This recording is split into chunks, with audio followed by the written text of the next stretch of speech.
Well, guess who's back for the 11th episode? In this edition, NFTs, artificial intelligence, creativity, and fun. Please welcome Elise and Nicholas before their summer break. Salut, c'est Elise. Salut, c'est Nicolas. Bienvenue dans l'épisode 11 de Métacravate intitulé Alerte au NFT. Alerte au NFT parce que, en effet, beaucoup d'actualités, beaucoup de mouvements et on commence tout de suite avec ton entrée, Elise. Ok, alors moi, mon entrée n'a pas trop de lien avec les NFT, en fait. C'est plus la conséquence d'un état déceptif depuis hier, au sens où, en fait, pour mon anniversaire, ça fait des mois que j'avais décidé que je me ferais offrir un MetaQuest 2. Et ce que je vois, que le MetaQuest 2 va voir son prix rehaussé de 25%, donc dans les 100 euros, dès août, en fait. Donc, c'était le 27 juillet. Donc, forcément, je suis un peu dégoûtée. Je me dis, bon, du coup, je vais essayer de l'acheter maintenant. Et puis voilà, comme ça, je l'aurai pour mon anniversaire la fin août. Sauf que du coup, il était en rupture partout. Les rares endroits en France où on le trouvait encore, j'ai mis des gens sur le coup, ma sœur à Marseille, des collègues à Paris et tout. Mais du coup, le temps que j'appelle, il y en avait déjà plus. Enfin, c'était un truc de fou. Donc, j'ai fini par le trouver sur un obscur site internet. Je ne sais pas s'il va arriver ou si je me suis fait arnaque. Ça a fait vachement de bruit, en fait, cette augmentation, alors que, enfin, j'allais Et oui, il dire, l'annonce 2 jours avant. ouais, Non, c'est en abusé, plus. c'est abusé. Mais j'ai l'impression ouais, qu'ils ont une espèce quand même de presque de monopole. En tout cas, il n'y a pas beaucoup d'alternatives à leur écosystème, à ce qu'ils proposent, aux jeux disponibles, etc. Et du coup, C'est voilà, ça. Marc, il a dit bon, bah maintenant, c'est comme ça, on monte les prix et puis terminé. Et puis en même temps, je crois qu'ils ont annoncé quand même qu'ils avaient encore perdu quelques milliards dans leur division, enfin, dans les opérations de métaverse. Donc bon, Du coup, c'était le moment de l'acheter avant qu'il le fasse plus, hein, voilà. tout simplement. Enfin, ils ont déjà annoncé qu'ils planchaient sur la suite, donc voilà, c'est un peu bizarre un produit, je crois qu'il a 2 ans maintenant ce produit. Ouais, c'est Augmentation de ça, ouais. prix, pas de nouvelles fonctionnalités et en plus de ça, on sait que d'ici quelques mois, ils vont sortir un nouveau produit. Donc c'est vrai que c'est une démarche, commerciale, assez bizarre en fait. Écoute, si tout va bien, je le recevrai dans quelques jours, le temps qu'il Cool. arrive depuis mars. À la rentrée, tu nous feras un débrief. Allez, ça marche. Eh bien moi, donc du coup, pour cadrer avec, le formidable titre de cet épisode, je voulais parler de ce que je vois sur les NFT et je trouve qu'on en voit de plus en plus. Alors, à un moment donné, je me suis dit: «Oui, mais Nico, c'est parce que tu t'y intéresses que tu en vois de plus en plus». Mais quand je vois que La Poste, avec la fondation, enfin, en tout cas avec Yann Arthus Bertrand, propose, des NFT et là, je suis sur le site de la page et je vois que, on a un formidable NFT de Lorraine Grand Est, donc qui est une photo d'une personne devant une porte qui est partie à 11 BNB, enfin qui est partie en tout cas l'enchère la plus élevée est à 11, donc c'est fait en partenariat avec Binance, c'est pour ça qu'on est sur du BNB. Je trouve qu'on atteint le summum de ce qu'on peut faire avec les NFT, puisque maintenant c'est à la poste. Le groupe Casino a aussi fait une opération il y a quelques semaines dans ses magasins, notamment à Montparnasse, où ils ont voulu sensibiliser le public aux NFT et à la blockchain. Je trouve ça génial. Tu vas acheter ton paquet de lait et puis tu as un mec qui vient essayer de te vendre de la NFT. Je trouve ça vraiment génial. Sur Reddit, pour ceux qui sont adeptes du site, vous pouvez maintenant avoir vos avatars sous forme de NFT. Bref, on nous colle Ubisoft a lancé aussi quelque chose il y a quelques semaines. Si vous aimez le jeu vidéo, vous avez dû en entendre parler, ce qui a été une foirade complète. Donc voilà, donc on nous met le NFT à toutes les sauces et ça, c'est mon entrée. Envoyez-moi toutes les opérations d'NFT que vous trouvez les plus amusantes. Moi, celle de la Poste m'amuse beaucoup, par exemple, celle du groupe Casino aussi, parce que je trouve que c'est sauter un peu sur l'occasion de surfer sur la vague de la blockchain et du NFT sans vraiment de fond, parce que derrière, je ne comprends pas l'intérêt d'avoir un NFT de Lorraine Grand Est vendu par la Poste. Honnêtement, là, je Justement, moi, je suis curieuse de savoir, donc Lorraine Grand Est devant sa porte, qui vaut 11 Binance à ce jour, ça fait ouais. combien en euros? Ça fait à peu près presque 3000 au cours d'aujourd'hui, ça fait à peu près presque 3000 euros, quoi. Quand même. Pas mal, hein? Ouais, Mais je c'est pense qu'ils bien. sont très loin de leur objectif parce que sur les 10 NFT qui sont mises, je ne vois que cette enchère. Alors peut-être que le site est mal fait aussi ou que je ne sais pas naviguer, mais en tout cas, je trouve que c'est pas jojo. Bon, on verra. En tout cas, ce qui est le bon côté des choses, c'est que l'intégralité des fonds sera reversée à la Croix-Rouge, donc c'est plutôt à titre caritatif. Mais encore une fois, je trouve la démarche pas bien expliquée du tout. Je ne vois pas l'intérêt, je ne comprends pas pourquoi c'est fait. si ce n'est, encore une fois, de surfer sur la vague du mot, un peu buzz du moment qui est le NFT. Pour rester du coup dans le NFT, il me semble qu'en plat, tu as prévu de nous parler d'un game développeur brésilien qui a fait une intervention, un peu étonnante, très récemment? Ouais, il a hijacké, une conférence. C'est bon ça. Ça m'a assez amusé, en fait. Ça a été il y a une dizaine de jours, une conférence brésilienne sponsorisée, par des entreprises qui font de la blockchain et du NFT et on a un game designer, en tout cas une personne qui est dans le monde du jeu vidéo qui s'appelle Marc, Venturelli. Alors je ne sais pas comment que ça se prononce puisque c'est un brésilien. J'imagine que le V se prononce B, donc Venturelli, je ne sais pas. Désolé pour mon accent. Et donc ce brésilien devait intervenir dans cette conférence avec le titre Future of Game Design et détailler, j'imagine, comment on pouvait intégrer les NFT dans le jeu vidéo. Et au bout de quelques minutes, vous verrez, sa conférence est en libre accès sur YouTube. Au bout de quelques minutes, il a dit: eh ben non, les gars, en fait, je vais vous expliquer pourquoi les NFT, c'est un cauchemar pour le jeu vidéo. Et donc, il détaille dans une intervention d'à peu près une demi-heure tout le bien qu'il pense des NFT. Et il passe par 4 étapes. Alors la première étape, c'est de parler de la naïveté des personnes qui, penseraient qu'inclure du NFT dans le jeu vidéo, ça va permettre, d'acheter de l'équipement et puis de le revendre à la fin de son expérience. Il explique qu'il y a plein d'exemples qui montrent que ça ne marche pas du tout comme ça Mmh. et qu'on revendra son équipement, très, très peu cher. Alors je ne sais pas si toi, tu as déjà vécu ça dans des jeux vidéo? Je sais qu'il y a Sandbox qui est, un peu la référence dans le play to earn. Alors lui, il fait référence à d'autres jeux. Mais en gros, il dit que, au bout d'un moment, il y a de toute façon des personnes qui sont très bien organisées, qui donnent le là sur le marché et qu'à la fin, ton équipement, il vaut plus rien et que eux, par contre, le revendront pour se faire un peu d'argent. Donc ça, c'est son point de vue. Le deuxième aspect qu'il évoque, c'est l'écologie. Il dit que c'est absolument un non-sens d'inclure le NFT en l'état actuel de la blockchain. Et là, je pense que tu vas pouvoir aussi partager ta propre expérience, mais on sait tous que la blockchain, en tout cas dans l'état actuel, est très décriée parce que ça a une consommation de fou. Et plus la blockchain augmente, plus on a besoin d'une puissance de calcul pour alimenter Mmh. les transactions et plus ça consomme d'énergie. Et donc ça devient un vrai problème, surtout, quand il fait 40 degrés en ce moment, ça laisse, assez songeur sur l'utilisation de la blockchain. Bah, c'est surtout ça, en fait. Tu parles de l'état actuel de la blockchain, mais effectivement, on peut mentionner l'état actuel de la planète tout court.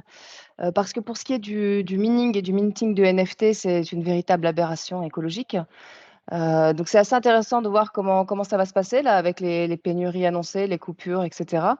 Parce que, en fait, j'ai les chiffres sous les yeux, donc le minting d'un NFT en Ethereum, par exemple, une transaction Ethereum, ça émet environ 110 kilogrammes de CO2, soit OK. l'équivalent de, 42 734 transactions Visa, donc Oui. ta carte au casino, hein, ou de regarder 18 253 heures de vidéos sur YouTube Ouais.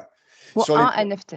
Sur les transactions, en plus, on sait qu'aujourd'hui, au max, on va avoir 7 transactions par seconde sur, de la blockchain, notamment le bitcoin, hein, qui est la plus, commune. Alors j'allais dire en l'état actuel, je sais qu'il y a des développements qui sont censés accélérer ça. Là où Visa, pour reprendre ce que tu disais, en fait, 1 700 au minimum et peuvent monter à plus de 20 000, quand c'est un Black Friday ou quelque chose comme ça. Donc, en termes de consommation d'énergie et d'efficacité, on est clairement très loin du compte Voilà, par rapport aux ramasse. technologies existantes. Et ça a fait réfléchir par rapport à, la collaboration, de La Poste sur ces NFT avec la fondation Yann Arthus Bertrand, qui est quand même la fondation, Good Planet pour un monde plus écologique, plus vert, plus green, tout ça. Donc soutenir, le minting de NFT de Lorraine, du Grand Est, c'est, effectivement assez intéressant.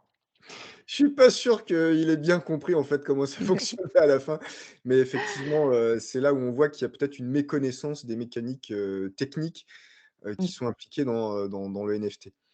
Le troisième point qu'aborde, Marc, c'est la notion de confiance et qui me paraît super importante parce que je l'ai pas souvent vu dans ces espèces de plaidoiries.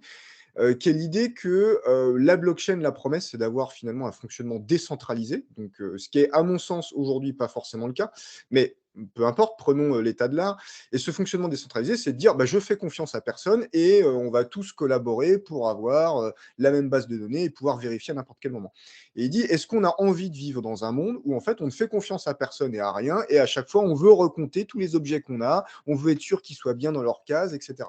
Donc je vous laisserai voir la vidéo, il le détaille de manière beaucoup plus élaborée que ça, mais je trouve que c'est une notion hyper importante de se dire si effectivement il y a un intérêt à la blockchain, et on en a parlé dans de nombreux épisodes, et il y a des cas d'usage qui sont tout à fait pertinents. Maintenant, est-ce qu'on a envie d'une société où on se dit non, non, mais moi, je veux plus du tout d'organismes centralisés, je veux que tout soit décentralisé parce que je ne fais confiance à personne? Ah, c'est une bonne question, et j'ai pas la réponse là, mais en tout cas, je trouve que c'est un point de vue qui est intéressant et qui apporte vraiment bah, de l'eau au moulin dans ce qu'on veut par rapport à la blockchain et aux NFT en particulier.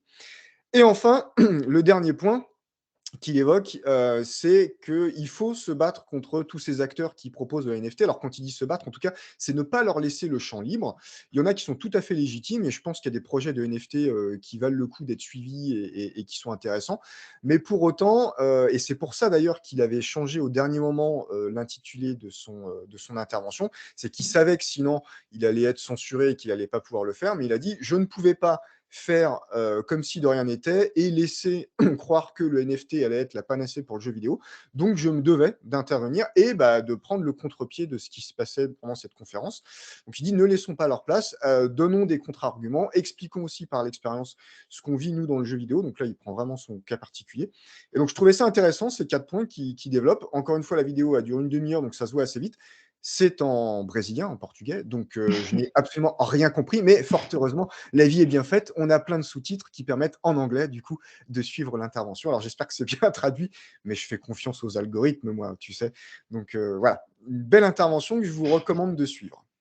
Ben, c'est parti pour le dessert? Allez au dessert. Allez, alors moi, pour vous, j'ai de l'IA, de l'IA, de l'IA, de l'IA dans toute sa splendeur. Donc, déjà, annonçons quand même que DALL-E, alors ça s'écrit pas comme le peintre, hein, c'est DALL, plus loin E. DALL-E, l'intelligence artificielle donc de création d'images, a une version bêta qui s'ouvre. Vous pouvez vous y inscrire et avoir un contingent d'images gratuites que vous pouvez essayer de générer vous-même. Donc, c'est très simple. Vous avez un genre de barre de recherche dans laquelle vous allez taper ce que vous voulez créer comme image et en quelques secondes, ça va vous générer des images qui correspondent à votre demande. Vous pouvez déjà jouer avec Crayon, donc qui s'écrit comme un crayon, sauf que c'est AI au lieu de A. Crayon, qui est une version mini de DALL-E et avec laquelle j'ai fait quelques tests dont on vous mettra les images ici. Donc, là, vous pouvez voir, par exemple, que j'ai recherché un gros chien noir qui courait dans l'herbe près d'une rivière dans les bois. Donc j'étais très précise et vous avez un chien qui fait un peu penser à The Thing, hein, si vous avez vu le film, qui court effectivement sur de l'herbe près d'une rivière. Ça, c'était, plutôt effectif, mais c'est quand même assez impressionnant de voir le rendu d'image car à part le fait que tout ce qui est organique sort de manière un peu flippante, le reste a été parfaitement intégré. Ici, vous pouvez voir donc, que j'ai cherché un petit garçon et une petite fille qui jouent dans la piscine. Donc, les résultats sont super malaisants, mais l'IA a le concept, hein, clairement. Et pour terminer, bien sûr, j'ai choisi de partir plutôt sur de la célébrité mondialement connue. Donc, Nico et Élise en train de parler du métaverse dans Métacravate. Donc, on a des casques de VR, hein, c'est pour ça que vous ne nous reconnaissez pas, mais bien sûr, c'est nous. L'IA nous a retrouvés et reformés, pas de souci. OK, et donc ces magnifiques images ne sont sans doute pas sans vous rappeler, les publications marketing, qui avaient été faites donc par une société marketing qui s'appelle 10 Days, qui avait travaillé en collaboration avec de très grandes marques comme Nespresso, Gucci, Starbucks et cetera, British Airways, pour leur générer, des publicités, donc des images, hein, des affiches en quelques secondes à peine, en moins de 60 secondes, ils ont généré, plus de 24 affiches par marque. Donc, vous verrez le résultat, hein, qui s'affichera sur votre écran si, le monteur fait bien son travail. Je sais pas si je vais les afficher. Honnêtement, je les ai. Je mettrai peut-être le lien, mais elles sont tellement horribles. Et effectivement, elles sont hyper flippantes. Entre les pubs Colgate, qui vont vous faire penser au Joker de Batman, mais vraiment en version dark, les pubs KFC qui sont Les c'est clair. innommables. Franchement, c'est super malaisant, quoi. Je veux dire, tu affiches un truc comme ça dans le restaurant, mais tu fais faillite, hein, direct. Donc je ne sais pas quel a été le retour, du coup, des entreprises envers ces publicités. Je pense que ce serait intéressant de le savoir. Le Nespresso, moi, je l'ai vu depuis, je bois plus de café. Donc non, non, globalement le Gymshark. Tu as regardé les Gymshark? Oui, bon, là, effectivement, on a un profil très requin, hein. Et très oui, très gym et très requin à la fois, c'est assez étonnant. Donc du coup, voilà, donc vous pouvez essayer de jouer vous-même avec crayon, hein, à la version gratuite ou vous inscrire à la bêta de Dall-E qui est la version un peu plus haut de gamme. C'était mon dessert, Nico. Eh bien, Quel est écoute, le moi, tien? comme on part à la plage en général, eh ben, on lit un À petit la magazine playa. ou un bouquin, exactement. Donc je vous recommande, c'est le magazine, c'est 01 Net. Alors c'est l'édition du 13 juillet. Alors on va m'objecter que oui, mais maintenant il y a la nouvelle édition qui est sortie. Enfin, si vous avez une plateforme d'abonnement numérique, ce que vous devez tout savoir évidemment, vous allez retrouver cette édition. Et dans cette édition, donc on a une dizaine de pages sur ce qu'ils ont appelé nos vacances dans le métaverse. Je crois que c'est le titre, de l'article. Et en fait, ils font une virée dans Second Life, donc ils y retournent et étrangement, on y retrouve de la vie avec, plein d'activités, plein de gens qui font, des choses sympas, des artistes, de la musique, des choses comme ça. Vous avez même, 3-4 pages pour vous expliquer comment se mettre à Second Life, comment l'installer, comment l'utiliser, les raccourcis et cetera. Donc ça vaut ce que ça vaut, mais je trouve ça intéressant, voilà, pour ceux qui n'ont jamais mis un seul doigt dans le métaverse, ben, de lire cette dizaine de pages.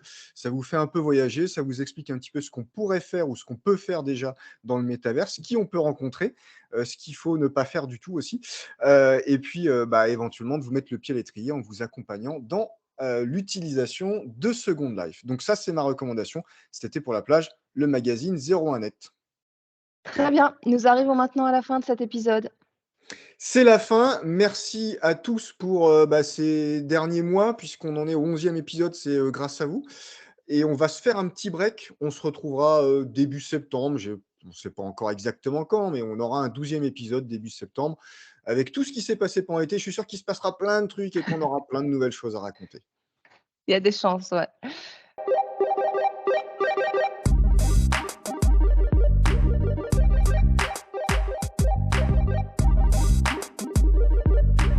La qualité est floue, hein, ça c'est clair, mais je pense que c'est voulu. Quelle qualité? De ta mère. Ah oui, oui, la mère, ouais, ça et puis on avait dit pas les parents, donc tu enlèves ce que tu as dit sur ma mère. Ta mère, elle est floue, mec. Lorraine Grand Est, j'espère que tu mettras une photo parce que moi là, ça me fait rêver quand même, hein. Putain. J'ai hâte de Arrête, voir, je vais avoir un procès si je fais on va encore me striker la vidéo en me disant: «Arrête!» Je vais devoir j'ai encore hâte de voir expliquer. Roger Sud-Ouest devant ses vignes, tu sais?